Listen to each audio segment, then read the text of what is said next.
could bash the door down and you could come in through one of the windows. That's a good idea. That's quite The zombies have noticed you, pummeled you hard Wow. for 8 damage. Oh my god, that's more than half of my hit points. 20. Nat 20. Nat 20. Well, at advantage. So what you gotta do now? Role-playing. I don't know. Just, it ended up being a thing that's gotten me friends, got me closer to friends, and just really changed my life.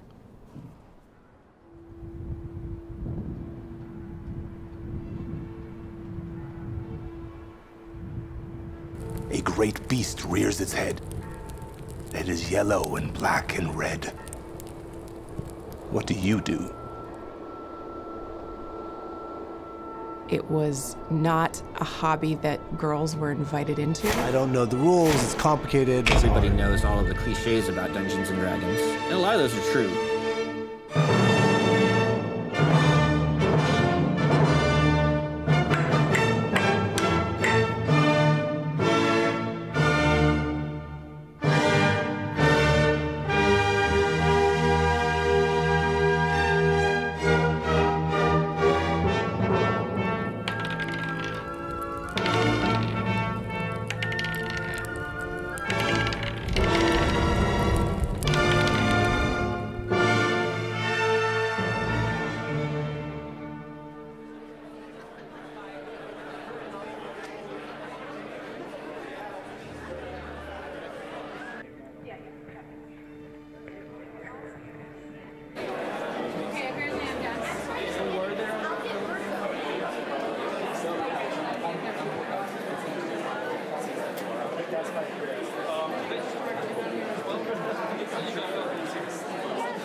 How does D&D help people?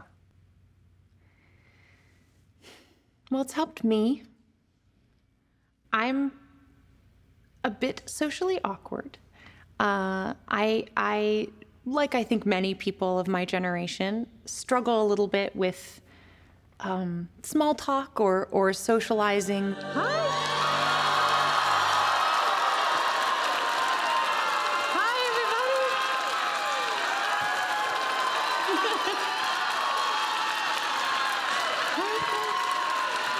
What you are about to watch tonight, for those of you who might not be as familiar with Dungeons and Dragons as others, is a game. It's a game of imagination, mostly, but also luck and of legendary stories. So What D&D helps me with is it gives me a way to be social and to be myself, to be the best version of myself with other people, which is really the main challenge of acting, of any performing, is how can I remain myself, change nothing about who I am or what I'm feeling, and yet be witnessed in some of my most vulnerable moments. All right, TJ interview, take one. AV, Mark. My name is TJ Storm. I'm an actor. And why am I an actor? Can you imagine being anything in the world? We have so much to feed our imagination. Sometimes when you're down, you could just disappear into another world, and Dungeons and Dragons is a large part of that. I played ever since I was just first getting into high school, and I still do. It fed our imagination, it made us read 10 times more than we would have ever read, and it brought us together. We did it every week. Every chance that we had, we talked about it, we drew pictures, we read mythology, we read rule books, we told stories. I'm an actor because when I was 14 years old, I found something I fell in love with, and I've just done it my whole life. You know, I distinctly remember growing up in Michigan and going to like Kmart and buying action figures. True story, I actually played action figures the day I went to prom. Like, and my ability to sort of play in my imagination my whole life has led me to where I am now. I think that role-playing helps people explore who they want to be I'm cool. I'm very cool now. I was not cool when I was 13, and I read a whole lot. I didn't go out. I didn't have friends, nothing. So I started role-playing, and I was aware. I was cogent enough to realize that I was a nerd, like a real one. And so when I started doing the Star Wars role-playing online, I was like, well, I could be like someone cool and sexy. And at some point over the years, as I played these characters, they became part of me. My name is Xander Jeanneret. I'm a professional role player, an actor, and voiceover artist. So I got introduced to The Hobbit and Lord of the Rings and the concept of fantasy in general at a really young age. Harry Potter, Star Wars, Star Trek. Those influences really have driven what I look for creatively. I've been super fortunate because I'm able to go on these D&D adventures, have it taped, and then be able to share this with everybody around the world. I have grown up gaming. My dad was a pretty busy guy. My dad was my best friend growing up. So where we were able to spend time was through gaming. My name's Luke Gygax. My father was Gary Gygax, who created Dungeons & Dragons, which I think is a very powerful game. A passion of mine that's very important is carrying forward the torch of my father's work. When you make a commitment to play Dungeons & Dragons, you are making a commitment to a group of people and put things away and escape from the world and interact with your friends. And I think that's important. Like when you were a kid, you'd hang out and play with your friends. I don't care if you're, 18 or 80 years old, I think you can still benefit from that. I remember being very poor when I was young. We could only eat at mealtimes, and we didn't have a car. And then when we were able to move into a large house, and my mom was able to buy a Cadillac that she wanted, then I knew D&D was successful. Was I surprised? No, because I believed in my dad, and he was my dad. So of course I knew it was going to be successful. But before the internet and multiple news sources, there was some misunderstandings. If you didn't know anything about the game, and you just flipped it open and looked at some illustrations, there was a stigma.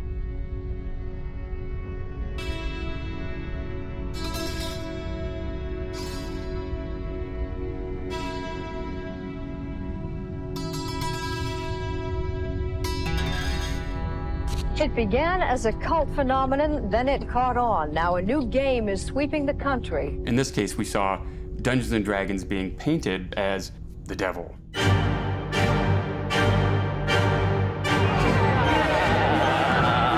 Friday, the town of Putnam will hold a town meeting to discuss whether Dungeons & Dragons should continue to be played in their schools. That sort of attention was like a huge attraction, like, whoa, what? This is something I'm not supposed to be doing? I think that helped actually spread Dungeons & Dragons and create interest. It's like, heavy metal and D&D were bad boy things to do. It was something that you couldn't even talk about at school. And you couldn't be public about your love for this game. Which is pretty humorous when you think about it. You're sitting in the basement of your buddy's house all weekend, drinking soda, eating chips, and making believe, instead of going out and getting in trouble.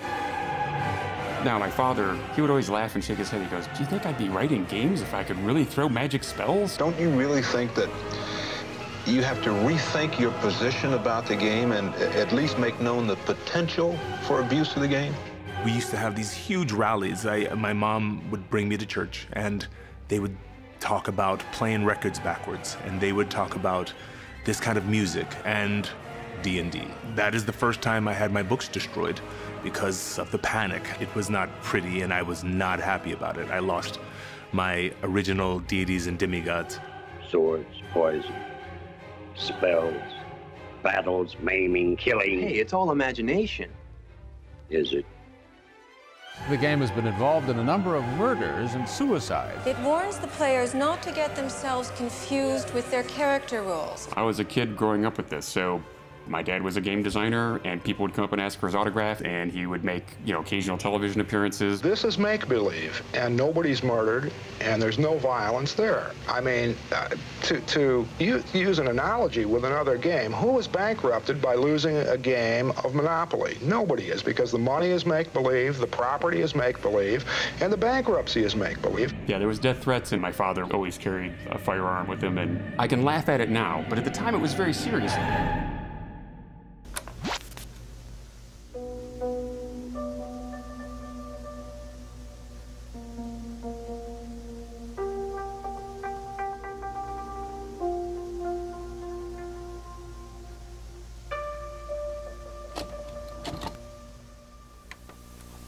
Challenge your imagination to come alive and to battle with the creatures of Dungeons and Dragons. Now it's known for Dungeons and Dragons, but it wasn't in the beginning. Are you ready to be the ultimate Pokemon Master Trainer? Magic the Gathering, the trading card game. My name is Peter Atkinson. My first company was Wizards of the Coast. We started Wizards of the Coast to do RPG products. We had Magic the Gathering, Pokemon, Dungeons and Dragons. In earlier editions of the game, there was a barrier for entry. There was this fear factor of, I don't know the rules, it's complicated, it's hard. They were skeptical at first, like the Magic Company. What does this have to do with role-playing? Role-playing actually was my first love. And if you're a gamer and love D&D and you have a chance to buy it, like, I mean, that's just incredible. Who gets to do that? Well, I got to do that. Wizards of the Coast had done a very nice job in making it streamlined, easy to understand, and accessible to everyone. We're all gamers, and we go through phases where we're really obsessed about one game or one category of games, but really we're all in the same tribe. So just like how Pokemon, I believe, brought customers to Magic the Gathering, I believe video games have brought customers, enthusiasts, to tabletop games. It's now bigger than ever. The ever-popular role-play game has captivated fans since 1974. Tabletop games are here. Tabletop games, Euro games, miniature games, all kinds of games. There's undoubtedly an RPG for everyone. It is throughout the culture. It's everywhere. It's such an exciting time to be in this resurgence of gaming. To my left, you'll recognize Gary Gygax, inventor of Dungeons & Dragons. Greetings! People who loved D&D or loved comic books when they were a kid, now they're grown-ups, and they remember how good those things made them feel. People have started to figure out that D&D is a collective storytelling experience, and everybody is fully equipped to contribute to it. You now don't have to find a group of people to physically go play Dungeons and Dragons. You can get on your phone, get on your laptop, go to Twitch on your TV, and tune in and watch a game. And that demystifies it right there. It's a weird kind of theater sports. Because there's that chance element and you're kind of rooting and you feel like if you just prayed hard enough, you could get it to roll to the side that you want. There's this excitement in the moment that I don't even really see in great live theater necessarily. What matters is your investment. There's something exciting about, like, why everybody's eyes glued on somebody rolling the D20, you know? Ooh, what do you get? Let's see what we got here. Number one, I'm already sitting on the top.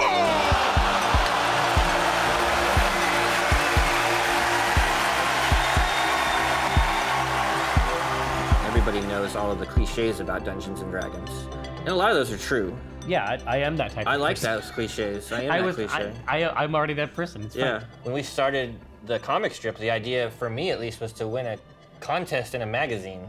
Acquisitions Incorporated was the first time I ever played it. And that was a big part of the idea, was that, okay, we're gonna have somebody who's sort of a lapsed player, somebody who's a new player. And I know exactly what the point was where it started to get cool. It's pretty rare that we foresee anything but live play. Live play.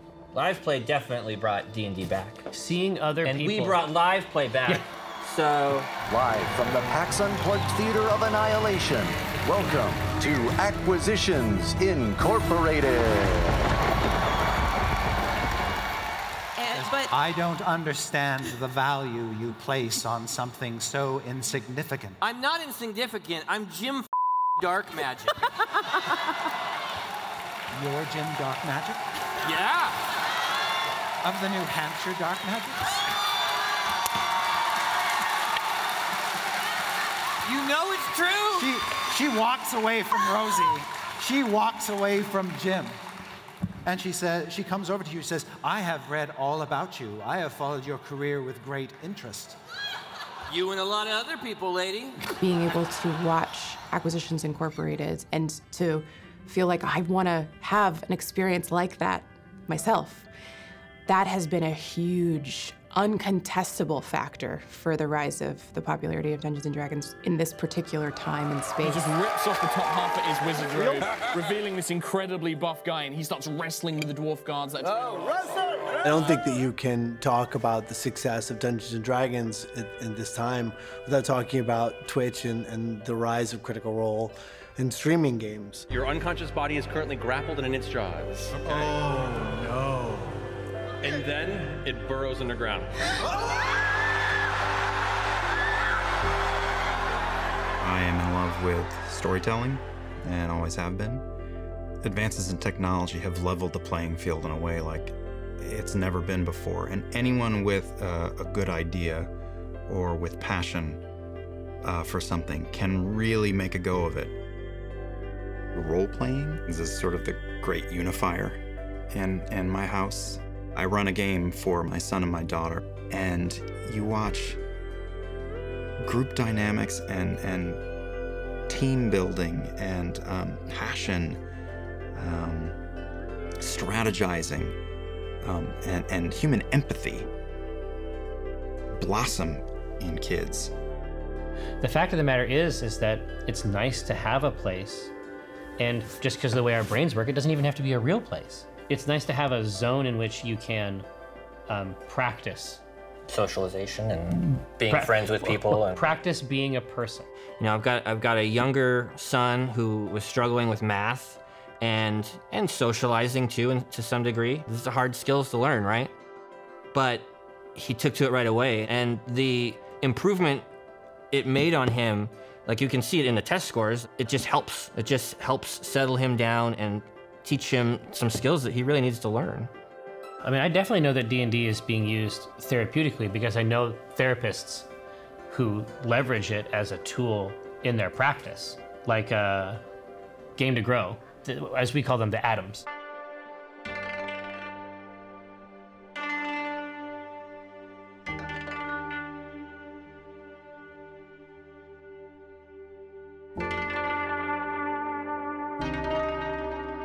A lot of our kids are so burnt out on therapy, and they've been in social skills training programs that haven't really helped them want to care about being around other people. This is more important than learning how to make eye contact or learning how to shake hands effectively. This is an opportunity for you to, your child to care about being around other people. Games of all kinds have a power to improve people's lives. Game to Grow is all about spreading that mission. We're not teaching kids how to camouflage, how to behave like neurotypical people. We're saying it's totally okay for you to operate authentically like yourself. We're gonna do it in a group and we're gonna kill some monsters. Giant clockwork spiders erupt into the room. I attempt to slash at one of the spiders. Awesome, make me an attack roll. It's 14. That's a 16 plus 8. I throw a hand axe at it. Nice, you smash that thing to dust. I probably first heard of it by my dad telling me stories of games he ran when he was my age. Adam saw me in the waiting room and said, hey, wanna play with us? And then I did, and it was amazing. I like getting to act out bizarre situations and also handle them in ways I wouldn't actually ever handle them. Seeing what can happen. How is she gonna change as a person? I'm one of the main characters. It's kind of wish fulfillment. My name is Bo-A-Mo, but you can call me Bo-A-Mo. And I'm really good at the magics. I am very good at performing. I'm good with horses. I'm good at getting what I want by any means. I was bullied by a lot of people at school. When I could go play D&D, I could be my charismatic rogue character. And he could talk to people effectively. I remember what it was like to escape the mundane, or worse, escape middle school and be able to go to some place where you can see yourself as a hero. And that was what I got out of that experience, was being someone who was, you know, an aspirational version of myself. I didn't really know what it was before I started. It was a mystery, but I really like it.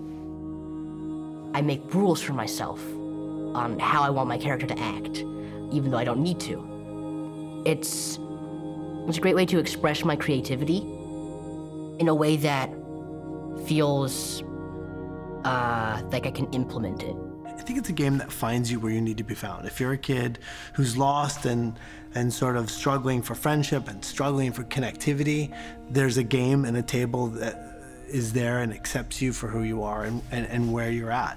And it's a safe space that everyone understands you're playing a character, but you can really use that as a tool to test your social boundaries.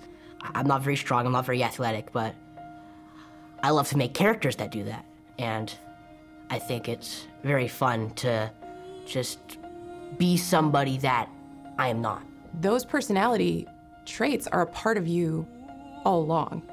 And role-playing really helps you kind of audition them for yourself. A lot of my friends who are trans or non-binary, they will play characters that sort of reflect how they view themselves on the inside, and we use the correct pronouns, or we use pronouns that they're thinking about using in the future, and they see how that feels.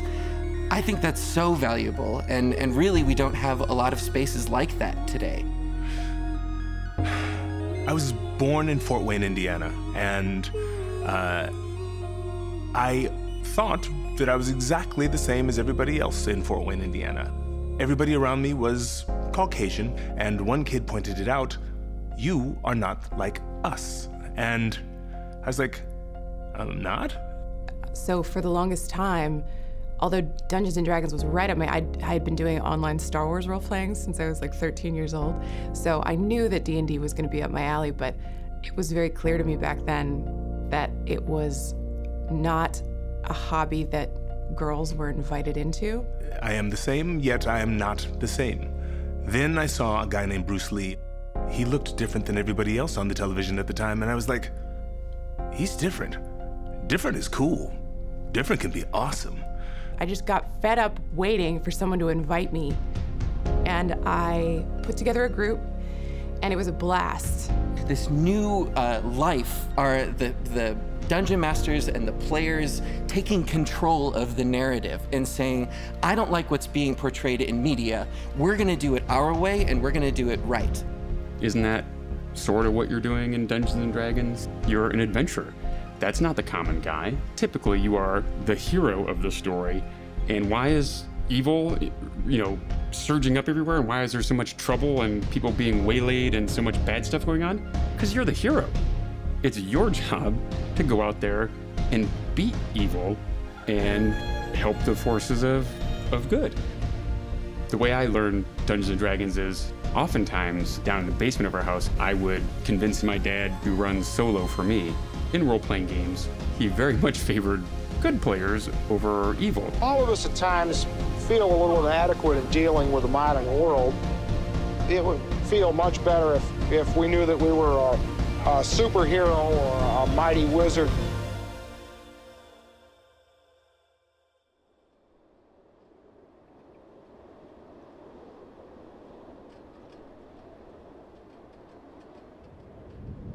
My father passed away on March 4th of 2008. As anyone who's lost a parent knows, it's a life-changing event. So I organized a gathering, a wake after the funeral itself.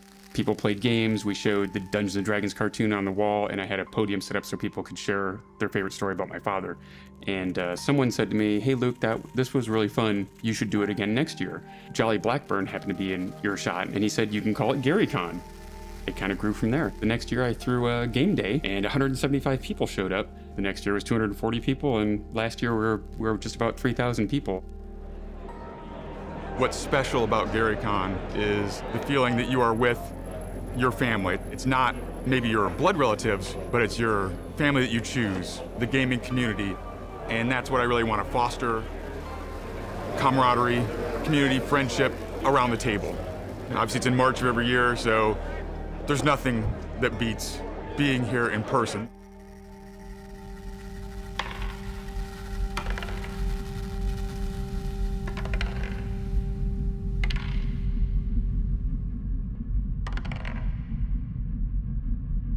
Here's where we start. The COVID-19 pandemic has reached another alarming milestone. In Italy, nearly 800 people have died within the last 24 hours. This morning, the coronavirus will throw the global economy into recession. To stay at home.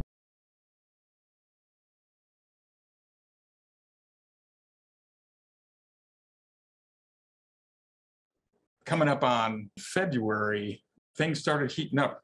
People were beginning to close down or postpone events, and it just became clear as more evidence mounted of how serious this pandemic was that we had to do something. We find a place to do this. So my family and I went into quarantine on March 13th. Since that point, we have as a family of 5 have been in our house. I just don't know how we go back to doing anything until there's a full-on vaccine/cure. Look, it's a pandemic. Everybody has been stuck inside. We are not connecting. Humans are not meant to be like this. This has been horrifying in a lot of ways, and one of the bright spots has been learning that it really is about the people around you. That's what life is about. In this moment of the pandemic, I think people just need a relief from fear. I mean, everyone is so full of tension and stress and unknowing of what's next and how we're going to make it through, and, being rattled by these. Gary Con's my baby, and I was most concerned about Gary Con, but I was also concerned about all the small vendors, the small publishers who come to conventions. For a lot of people, playing games is a major part of their social life.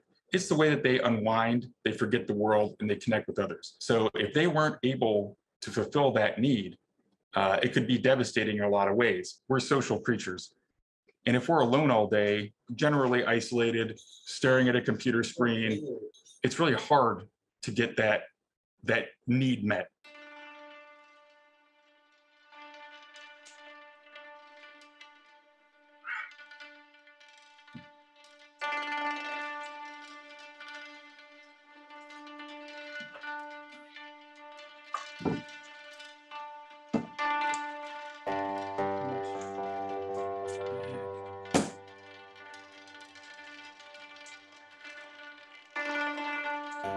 Hello.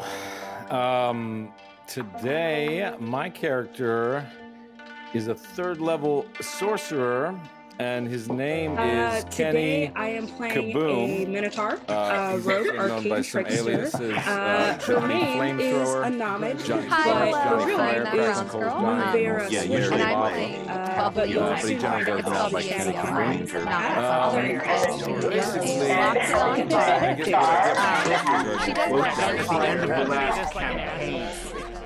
I was really surprised if I'm being honest, at how pervasive Dungeons & Dragons was during the pandemic and how many people embraced it. People actually turned towards Dungeons & Dragons rather than getting away from the game to help them fulfill their social needs. The world feels like it's upside down. And I think that people are turning to entertainment, into RPGs, into storytelling in a way to remove themselves from the fear that they're constantly living under. I want to feel that we're connected as a community, as a world, as a people. Not everybody has a family in their home. Their family is right outside, but they can't be with them during this time. So this is a very strong medicine for the pandemic. But there is something very special about sitting down at that table, often face to face, I think is the best way to do it still, and connect with people and create new stories. And you bond through that.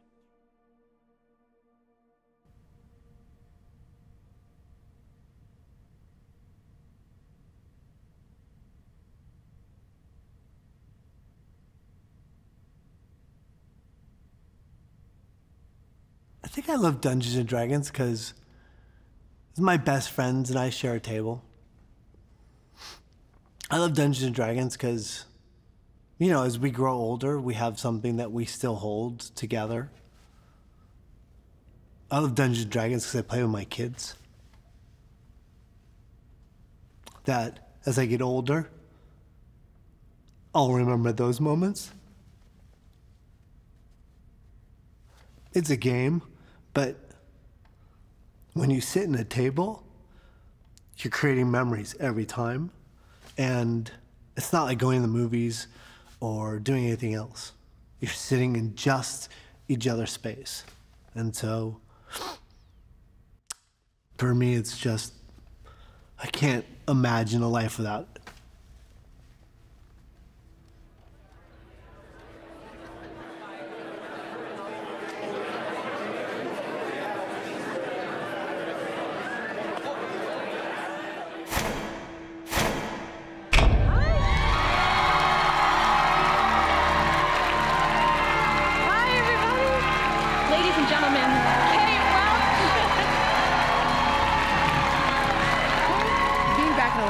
Stage game is so exciting for so many reasons. Feeling the energy of sitting at a table with other human beings, there's nothing like it. Tabletop gaming is actually magic. Matthew Lillard! I am Beetle, the greatest dungeon delver ever.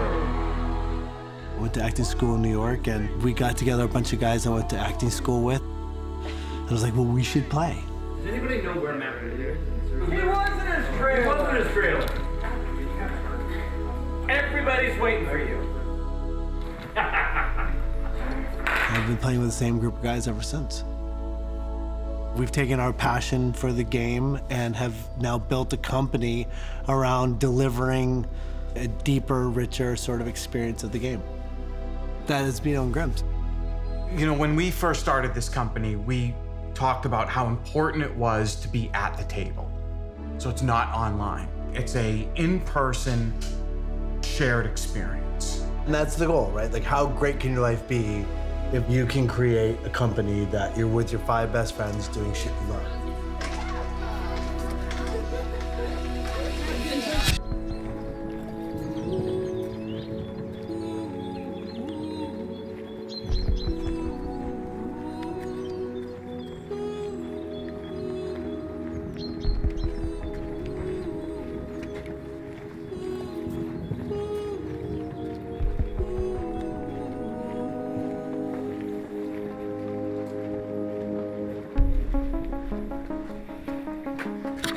Welcome, please, Luke Gygax.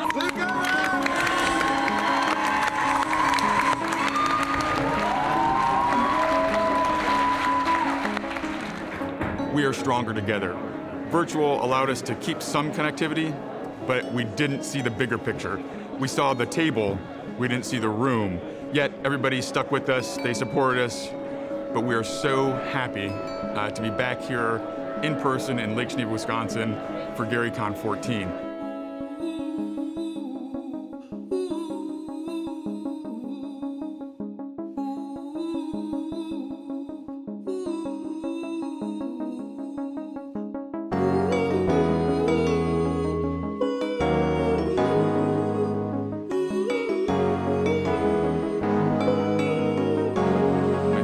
Fortunate that so many people reached out to us when my father passed away because they felt they'd lost somebody who was important in shaping their life because his game, Dungeons & Dragons, has meant so much to people.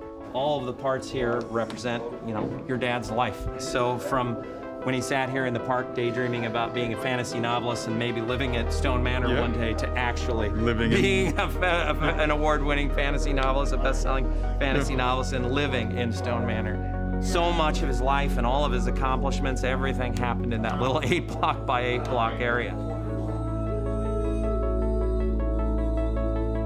You missed the convention scene because the conventions are, the gathering of the tribe, getting together and realizing that we're not alone out there in the wilderness, that, Geek Nation is going, right?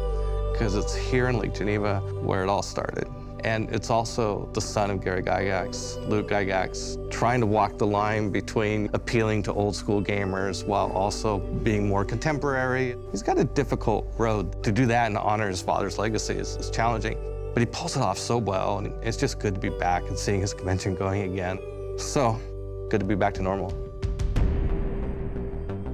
It's funny, Dungeons & Dragons tricks you into letting your guard down because it's just a game. And then everything happens. I know that we're just rolling dice and doing math, but we're all looking for some sort of escapism or some sort of lesson from a didactic story or some sort of meaning behind life. And I think we find that meaning in storytelling. Xander, Jeanneret. TJ Storm. We've always told stories together. Dungeons & Dragons just happens to be the name that we put on communal storytelling. If you go to a cave in France, you'll see their Dungeons & Dragons on the wall. It looks like a hunter hunting a bison. And that was a great story, no doubt, that day. If you go to Egypt and you go into the temples there, you'll see 5,000, 6,000-year-old scratchings, hieroglyphics, art, writing that is the story of a people. But we get to do it for fun now, whereas before we had to, we needed to. It kept us alive as a people, and that communal storytelling, it still does keep us alive. It brings us out of our houses when we could easily be at home. We could order food in. We don't have to touch another person, hear another person, see a real person's face, but we get together now to play D&D, and we do it in small groups, and we do it when we can, wherever we can, over whatever distance we can. We connect. All of us do it. There's not a single person in the world who doesn't play make-believe when they're a kid. It's something that every single person in the world can be good at. And I am Deborah Ann Woll. Thank you all very, very much. It gets you away from all the things that suck. Puts you into a setting that, at least I have, when I've been upset, wished I was in. I wish I wasn't in this world and I was in another one. A great beast rears its head. It is yellow and black and red. What do you do? If I'm ever feeling down or like after a hard week of school, I go play Dungeons & Dragons. It makes me ready to keep going.